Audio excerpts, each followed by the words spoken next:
Today, I'm joined in the reading corner by the one and only Liz Pichon.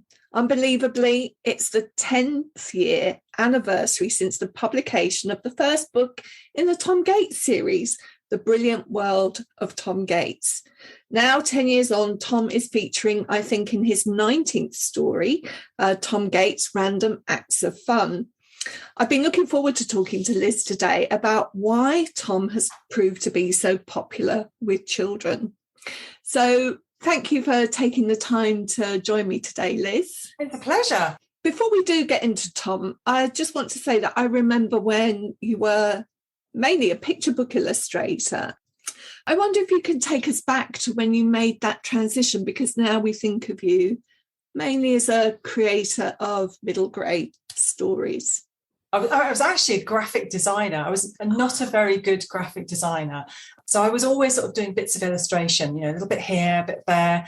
But I think my graphic design background helped a lot with text, like being able to do that. So the idea was I always wanted to get my images onto different surfaces. So I used to print T-shirts up myself and do market stalls. Then I did lots of greeting cards for a while. And the greeting cards were a really great training ground, actually, because you're working on characters and you're having to try and be funny as well. And it was when I was doing greeting cards that I started to get publishers asking me to do, baby board books and, cats and dogs and things, because I'd done all that. And I really didn't have any inkling that I would write books at all. But I started to be asked to illustrate other people's books. And that really started to make me think that if I'm going to spend this much time creating books, I should really have a go at making my own stories. And I didn't have a style, I didn't really know what I was doing. But I had a couple of books that did okay. And one of them won what was then the Smarties Book Prize. And actually, when I look back at it, it's very much a sort of precursor to Tom and his world, because it was my big brother Boris. Yes. He was a big crocodile. He had a little croc who used to annoy him all the time. And so Boris was a little bit like Delia, I suppose. And it was about family life. So it was the first time I started putting things in the books that were very kind of based on stuff that I'd done, when I was with my family, and I was pulling things out, things that made me laugh. And that's when I thought, well, okay, maybe I should have a go at writing, another type of scrapbook type of book. So Tom actually started off as a picture book, and the publishers, liked my drawings, they liked the format, but they didn't think it was enough story. So it took me about a couple of years to actually work out a voice, the characters, and how I was going to present it. And I ended up doing it in an exercise book and imagining that Tom was in his class writing about a terrible summer holiday that he'd had, and he was going to call it Camping Sucks. And I thought, okay, well, if I'm going to do a book for older children, then I'm going to put all the things in this book that I absolutely used to love when I was a kid. So I wanted to put sort of music and how to make things, and comics I was very influenced by. And I wanted to use the same sort of techniques that we do with picture books. So you use different fonts. I wanted those page turn moments. So it started off in an exercise book. And I somehow getting a 3-book deal for a novel was absolutely amazing, but also terrifying, because I'd never written anything more than a picture book. And it's like, how am I going to do it? I had no idea. Well, instinctively you must, because we're 19 books in. I know. And I suppose what I'm interested to know is, Tom's remained the same age for 10 years, lucky Tom. And you've been carrying him around with you for 10 years. Do you find yourself wandering along and being in different situations and wondering how Tom would react? I think, Tom is very much based on what I was like as a kid, which was very enthusiastic about things and a bit messy, a bit chaotic, things go wrong. I put things in the book that I used to do when I was a kid. I use things that I remember from my kids and their friends when you go into schools. And now I'm always kind of on the listen and collecting ideas. If I see something visually, or I see an idea in a magazine or a newspaper or online, if I see something, I think, oh, that's the kind of thing that Tom would really like, or that would be great to be able to turn into a make or something to put in the books. So tell us a little bit then about the latest book, Random Acts of Fun. What's happening with Tom in this latest book? Well, unusually for Tom, he's never really been in any accidents or anything. So I thought, what would happen if he had broken his ankle or had a fracture. When I'm doing book signings, the amount of kids that turn up at the book signings and you look up and they've got their arms in plaster. So I just imagined that, okay, if Tom's nothing too serious, but he does actually mean he's off school, and what's he going to do? How is he going to entertain himself? And there's also a thread about donuts as well. He's suddenly heard of a caramel donut. One of my very first jobs, Saturday jobs, was working in a bakery. And I used to get to jam the donuts as part of my job. All the kids have had a caramel donut, and Tom's the only one who hasn't. He gets so close. Every time he thinks he's going to get the opportunity to have one of these caramel donuts, something happens. And it also has given me the chance as well Tom does a bit of painting in here. He's also finding out more about what's going on in his street. He's spending a lot of time looking out of his window, watching his neighbour doing some driving lessons. Always good for a laugh. I remember that when I was a kid as well. Like, if ever you did have a chance where you were off school, I always thought it was quite interesting what went on during the day in the street, because normally obviously you'd be at school and there were things that went on in the house and around the street and everything that you wouldn't normally see. I'd like to have a look actually at some of the pages of the latest book. Give us a chance to talk about, how varied it is. On page 19, we're looking at I think it's the Jolly Fruit Bunch. It's a sort of story within a story told in comic book format. Tell us a little bit about this. Well, the Jolly Fruit Bunch is it's kind of like when I was a kid, I used to love watching the Banana Splits, which is a TV program which had animation and lots of music and these characters that were from America. So I thought it would be fun to have Tom really keen on watching some kind of regular program. So I called it the Jolly Fruit Bunch. So it's basically he's watching a TV show and he suddenly realizes that this TV show that he's watching with the fruit is almost mimicking exactly the same thing that happened to him. What's interesting here is that you've sort of handed the storytelling over entirely to pictures, and you're helping us to read it. You're telling us which order to go in because you've put some little arrows. Yeah, so it's like a little comic book, a story within a story, which I always think is fun to do. I absolutely loved comics when I was younger, and I still do. And I love the fact that with comics you can tell stories in a visual way as well, and getting the characters over. And sometimes if you don't put any words on, you just have to work a little bit harder as well.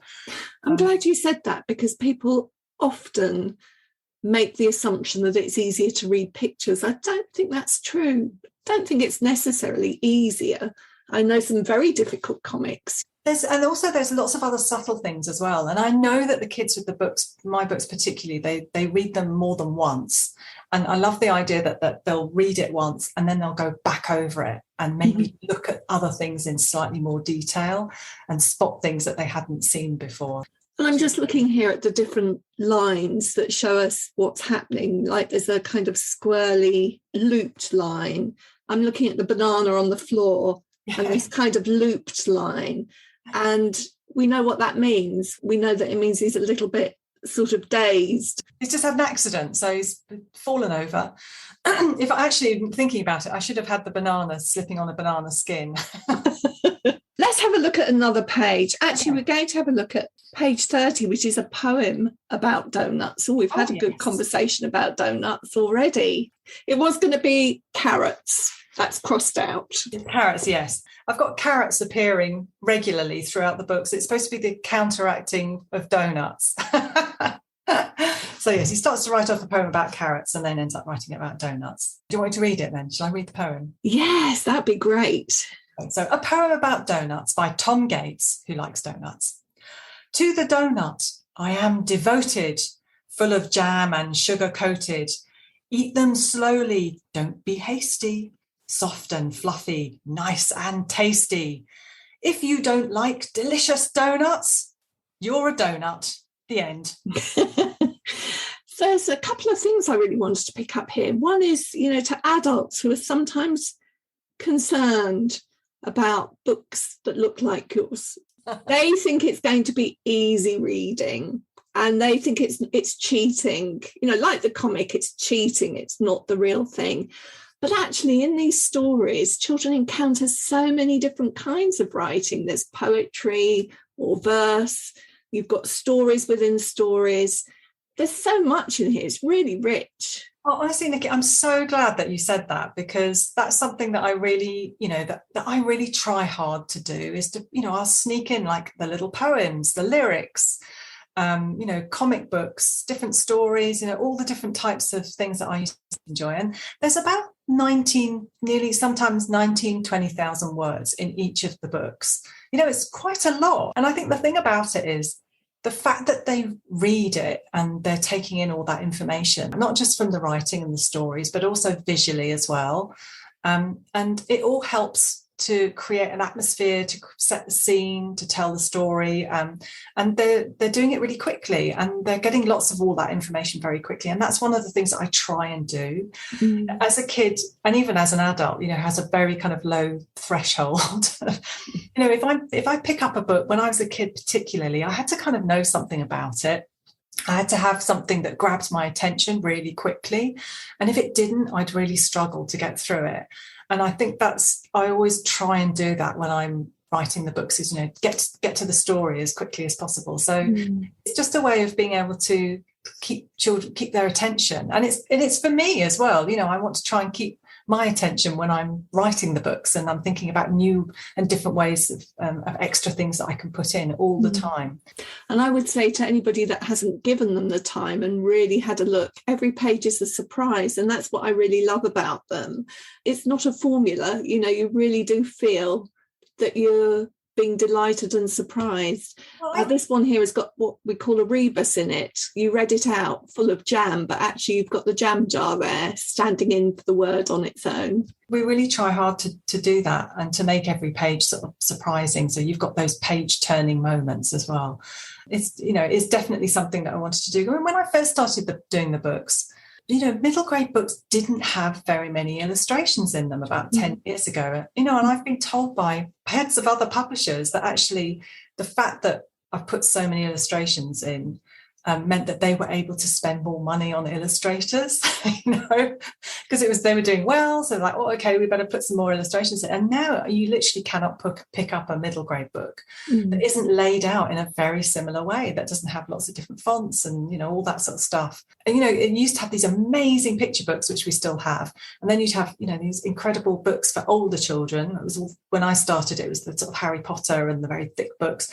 But the books in the middle, they didn't have that many drawings, and I always thought it was a real shame, because you have these amazing picture books, and then it's suddenly like, okay, you have to leave that behind now and read what they call like proper text, like serious.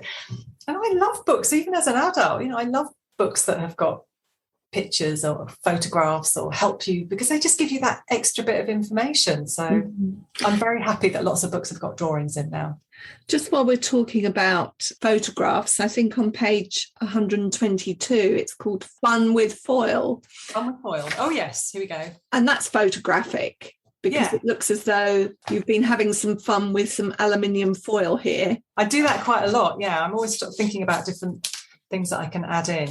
Anytime I had actually even like a caramel wafer or a biscuit that had foil on it, I quite often used to make little things from it, like make cups. So I thought it would be fun to actually have a whole page where you've got fun with foil. I used to love separating, in something like a Quality Street. Yes. You separate the foil from the coloured cellophanes.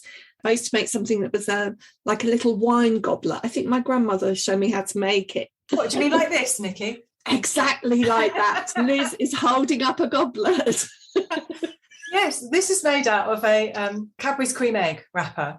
And I think my mum used to do that as well. So I used to make them. And they'd be great. If I had a little doll's house or something, I'd make miniature cups and saucers and things like that. So you see, this is exactly the conversation that we were having about. There are some things that you do in childhood that you don't stop doing, you pass them down. So I've shown my kids how to make them. And on this page here, we've got foil monsters, foil bugs, a foil octopus and a foil elephant. And it would just be giving me the idea, even though there's no instructions how to make these, I know that I'd be wanting to go and pick up some foil and start fiddling and moulding it into all sorts of things. You, at the back of the book, there are the instructions to make that very foil cup that we were talking about. So there you go. There we go. Whipping it in. So yes, although for me, being a kid, like I said to you, I was okay at drawing and all right at writing and making stories up. But being creative was all about doing all those things. So I love the fact that if I wrote a story or wrote a poem in school, particularly, I'd want to do a drawing with it. And it always felt like that the drawings were never given quite as much accolade as the writing. Like the writing was the serious, the important things, and the drawings were just like a little bit of fluff on the side. But I always felt like they were just as important. When I think about the books that I love, I don't think about Roald Dahl books and think that Quentin Blake's illustrations are just extra added on. They're so important to the storytelling, and you see the two things together, they're just as important. I can't think about Miss Trunchbull or something without thinking about his absolutely brilliant illustrations. So for me, they were always, that side of it was always as important. And that's one of the things that was really good in the books that I'm making, is that I want to show children how, even if you don't think that you're great at drawing or creating things, that actually the stories and the things that you have, the experiences that they're going through, with their friends or their families or their pets, they can write a little story about it, they can do a little drawing, they can make up a poem. There's lots of different ways to be creative and tell stories, and that's all part of it. It's an interesting thing. Just listening to you reminded me how at school you were not allowed to do the drawing until you'd finished the writing. Yeah. Well, actually, sometimes doing the drawing first can help you with the writing. That's so true. If you think about how filmmakers, how people, there's somebody like Steven Spielberg, they'll always start with this incredible storyboard of pictures. That's how they'll map out the story. How's it going to look? What angles? You'll have a script, but they'll be thinking about what it's going to look like visually as well. Anything, if you've got a poster, the poster is about giving you information. The font that you use on the poster, the pictures, how you lay it out, it's all part of helping you pass on that information. And, obviously there are some writers that are absolutely amazing brilliant at creating those pictures in your head without having to have actual drawings. But the really good illustrators and the really good people will add something extra. So you can still have that amazing writing, but then the stories or the pictures that you'll have that go with it will maybe give you something else that isn't in the text. And that's what I find really exciting about that. Just to say that I now think I might be adding some eyes to my foil characters, because I've just seen that you've created some eyes on yours. So maybe this evening, after we've had our evening meal, instead of putting the foil straight into the recycling, I might have a go at some rather sticky modelling. I used to share a studio with there was about 14 other sort of creative people in the studio, and at lunchtime we'd all sort of get up and sit down and have lunch together and a chat. And if I had sandwiches with a foil, we'd all find ourselves like making little things of foil. And then it became a thing where people would challenge me to like make a horse or make a cowboy or, so anything. And I was spending so much time like making these tiny little foil things. I just had to stop in the end. Well, you found an outlet for them. Exactly. We're going to page 189. Perhaps it's a similar thing because it's about creativity. It's called Paint Fun. Obviously, Tom has to find things to do while, as you said, he's laid up after his accident. Yeah. So what I was looking at here was, again, not only the range of different kinds of writing, but also visual style, because you've got your drawings of Tom, but you've got Tom's artwork in here too. And this looks as though it's been created very differently, quite loose. Is ink work? I don't know. Splodges, bit of painting, bit of ink. Tom hasn't really done very much painting, and the drawings and doodles got very, very complicated and very, quite detailed. And some of the drawings that the kids do, particularly when they come and when I meet them at events, their illustrations and artwork are absolutely incredible. But I thought it'd be fun for Tom to sort of loosen up a bit and try a bit of painting.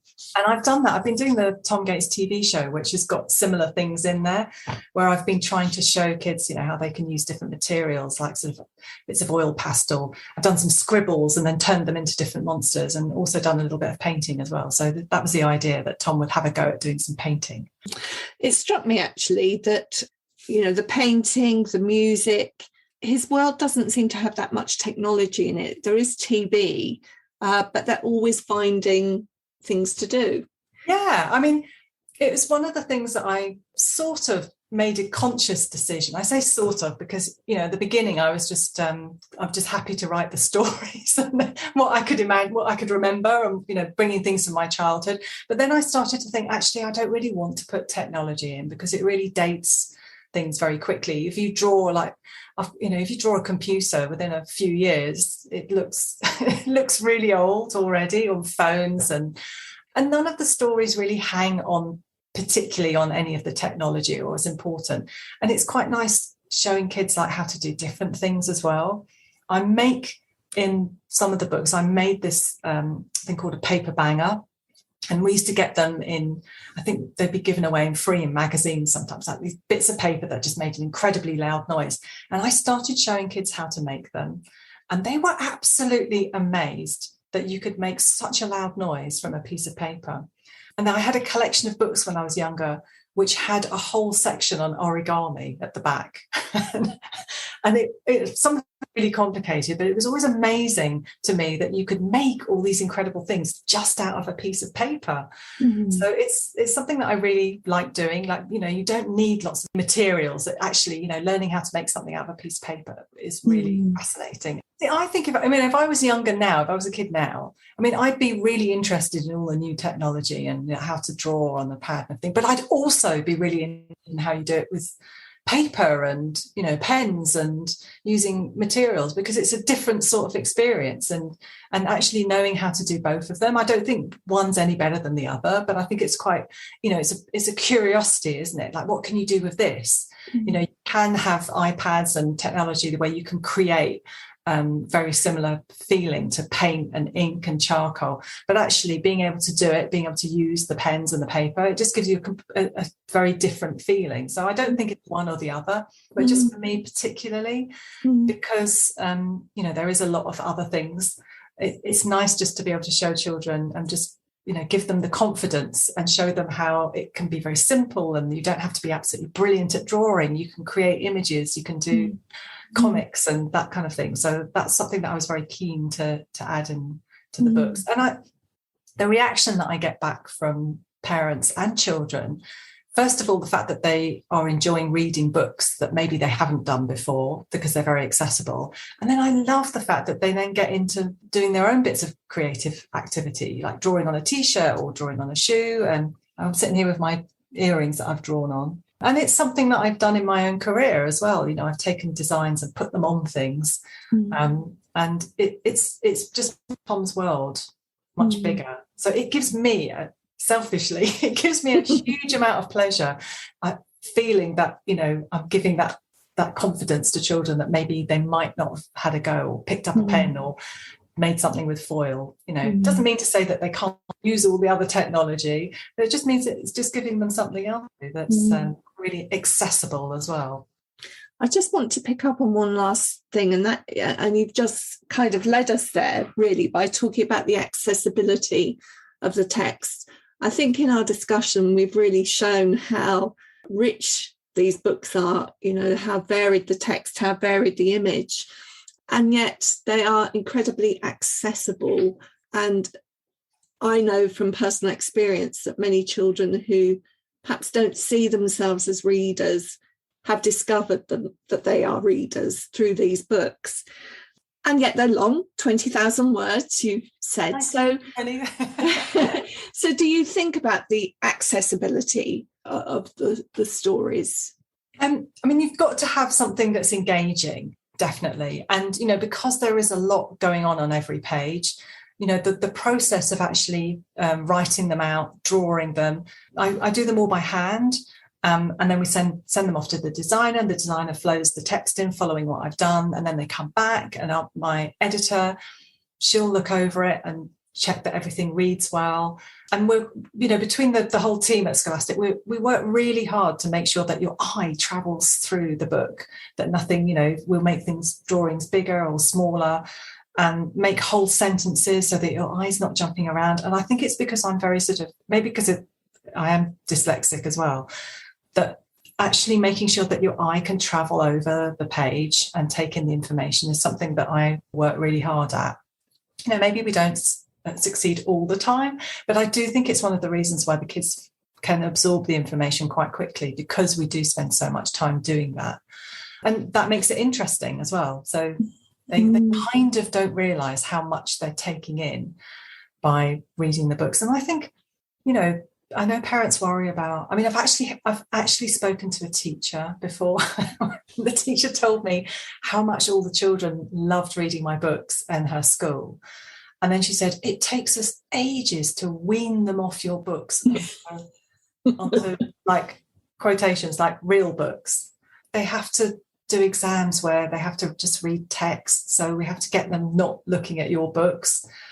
And I just thought, it's for some kids, but I just thought the way to suck the joy out of reading and to make kids not enjoy it is to tell them that their choice of books is rubbish or not good. It's like, we know you really like these books, but they're not really that important. You've got to get onto the serious, important stuff. So it does really annoy me.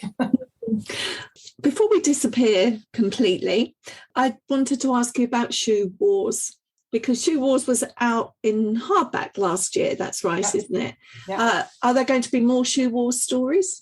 Well, it came out in paperback this year as well. That's like my difficult second album.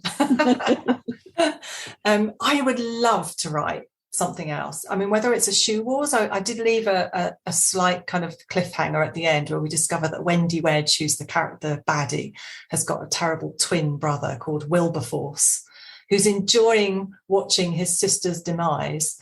So that was on the last page. That was a bit of a cliffhanger. I'd love to. I'd absolutely love to write something else. I've definitely got other standalone stories. It's finding the time. It did take me a while to get into that and to creating the different characters and doing the drawing. I've done so much sort of drawing in Tom's style, and I suddenly realized that, this was a different world. So I had to, every page, every character was different. And I was thinking, what do they look like? Where do they live? And thinking about all the things for the different shoes as well. But yes, the very long-winded answer to your question, Nikki, is this: I would love to. We will see then. And Liz, it's been such a pleasure talking to you today. I can't believe I've waited 10 years to talk to you about Tom Gates. I can't believe it's been 10 years now that I've been doing them. It seems to have gone in a flash. Yeah. Thank you so much, Liz. It's been an absolute pleasure. Thank you so much, Nikki. In the Reading Corner is presented by Nikki Gamble and produced by Alison Hughes. If you have enjoyed this podcast, please do leave a review for us. To find out about other projects, including an audience with events and the Exploring Children's Literature Summer School, visit www.exploringchildrensliterature.uk. Join us again soon in the Reading Corner on your favourite podcast platform.